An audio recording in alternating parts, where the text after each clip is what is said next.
দেখছেন AGT live 24/7 নরক AGT live 24/7 এবং পন্ডিচেরি তো আমাদের সরকার হবে এটাও প্রায় নিশ্চিত।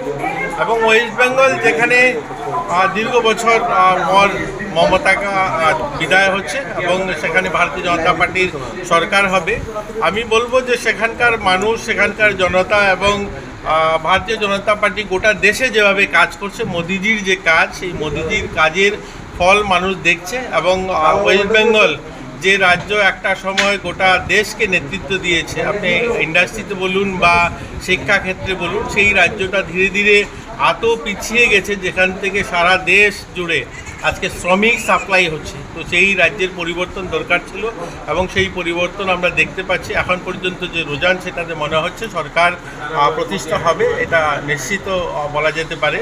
তো আমাদের বা ওয়েস্ট বেঙ্গলে যারা কার্যকর্তারা রয়েছে তাদেরকেও আমরা ধন্যবাদ জানাচ্ছি। এবং আমাদের রাজ্যেরও প্রচুর কার্যকর্তারা সেখানে ইলেকশনে ছিলেন। আর এটা এবার নয়, প্রত্যেক ইলেকশনে থাকেন, এবার তার সুফল আমরা দেখতে পাচ্ছি। সকলকে অভিনন্দন এবং শুভেচ্ছা। পশ্চিমবঙ্গের পাশাপাশি আরও 3টি রাজ্য গণনা চলছে, সে বিষয়ে সেটা বললামই, একসঙ্গে আসামও সরকার হবে, এটাও সুনিশ্চিত। পন্ডিচেরিতে সরকার হবে, সেটাও সুনিশ্চিত। এবং দক্ষিণ ভারতে তামিলনাড়ুতেও আমাদের নিজেদের সিট বাড়ছে। কেরলে আমাদের সিট সংখ্যা, সেখানেও আমাদের সিট বাড়বে।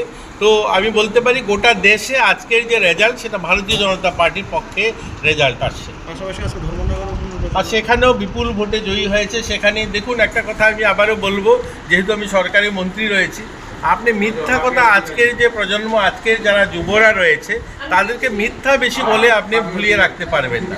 আপনি কত জোরে চিৎকার করে মিথ্যা বলুন না কেন, সেটা মানুষ বোঝে। আপনি যদি বলুন যে ভারতীয় জনতা পার্টি ত্রিপুরায় যে 8 বছরে কোনো কাজ করেনি, সেটা বললে হবে না। লোকে দেখতে পায় যে কাজ হচ্ছে। আমি ধর্মনগর থেকে আসি, রাস্তাটায় যখন আসি যে 2 ঘন্টা 2.5 ঘন্টা এটা দেখা যায়। তো আপনি এই রাস্তার কাজ হচ্ছে, এখন ধরুন বর্ষার কারণে ভেঙে আছে, আর এটা দেখে বলবেন যে কাজ হচ্ছে না, এটা তো মানুষ দেখে না। ত্রিপুরা রাজ্যে 14,000 কোটি টাকার রাস্তার কাজ হচ্ছে। তো সব মিলিয়ে বলবো যে ভারতীয় জনতা পার্টির পক্ষে এখনও মানুষ আছে। এবং আপনারা দেখছেন বাই ইলেকশনে তার রেজাল্ট, যেখানে এতদিনে পুরনো একটা দল, মানে সিপিএম এত বছর ক্ষমতায় থাকার পরে 4,000 ভোট পেয়েছে, সেখানে 4,000-এর কাছাকাছি ভোট পেয়েছে, বা কংগ্রেসও 4,000-এর কাছাকাছি ভোট পেয়েছে। তো সেখানেও বিপুল ভোট নিয়ে আমাদের যিনি প্রার্থী জহর চক্রবর্তী ছিলেন, তিনি জয়ী হয়েছে। পশ্চিমবঙ্গ, আসাম, পন্ডিচেরি, প্রত্যেকটা রাজ্যেই ভারতীয় জনতা পার্টি ফল ভালো করেছে। দেখুন, আসাম তৃতীয়বারের গভর্নমেন্ট প্রতিষ্ঠা হতে যাচ্ছে, এটা আনন্দের বিষয়। এবং পন্ডিচেরি তো আমাদের সরকার হবে, এটাও প্রায় নিশ্চিত।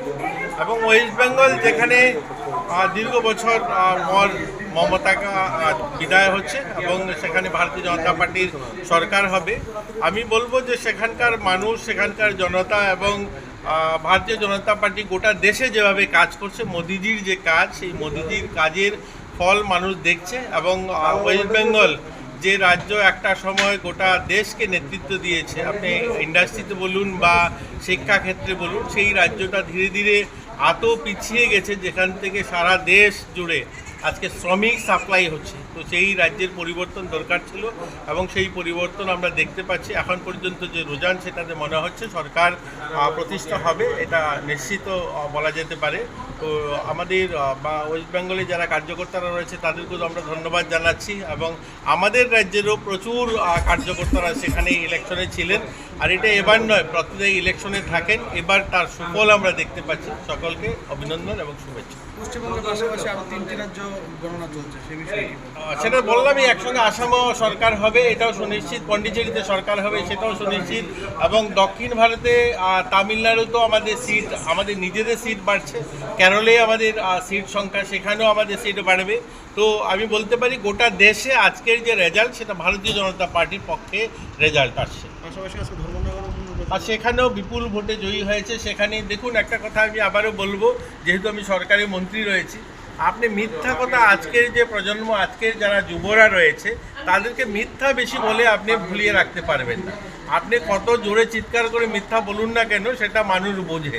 আপনি যদি বলুন যে ভারতীয় জনতা পার্টি ত্রিপুরায় যে 8 বছরে কোনো কাজ করেনি, সেটা বললে হবে না। লোকে দেখতে পায় যে কাজ হচ্ছে।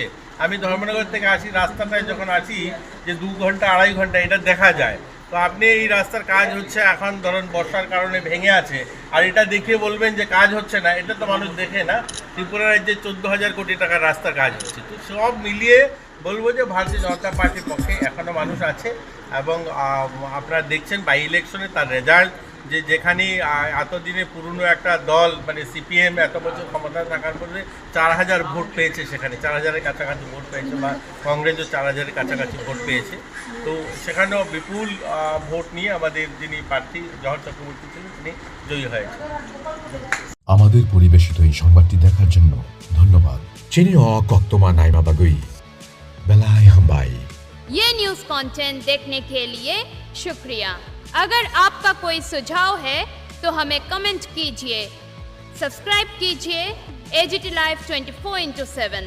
Thanks for watching AGT Live 24/7.